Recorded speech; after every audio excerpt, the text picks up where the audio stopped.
If you want to disable JavaScript in Google Chrome, this quick tutorial will walk you through the exact steps in just a moment. This is useful if you want a website to load without scripts, troubleshoot a broken page, reduce distractions, or simply test how a site behaves with JavaScript turned off. Before we begin, make sure to hit the like button if this video helps you, and subscribe for more simple tech tutorials just like this. All right, let's get started. First, open Google Chrome on your computer. You can do this from your desktop, taskbar, or Start menu depending on your device. Once Chrome is open, look to the top right corner of the browser window and click the three dots menu.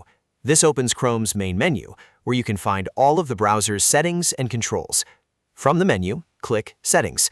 That'll take you into Chrome's settings page, where you can manage privacy, security, appearance, and site permissions.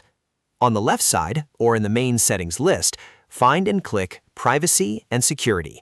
This section controls the permissions and data settings that affect how websites behave in Chrome. Next, click Site Settings.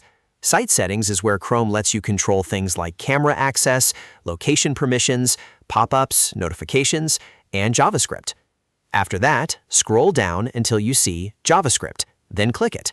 This opens the JavaScript permission page, where you can choose whether websites are allowed to use scripts. On this page, you'll see the option that says, Don't allow sites to use JavaScript. Select that option to disable JavaScript across websites in Chrome.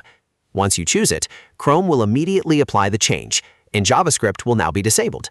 That means websites may load differently, and some features on certain pages may stop working until you turn it back on again. If you ever want to reverse this later, just come back to the same JavaScript settings page and switch it back to the Allowed option. And that's it. You've now disabled JavaScript in Chrome. If this guide helped, please give it a thumbs up and subscribe for more quick browser tips and how-to videos.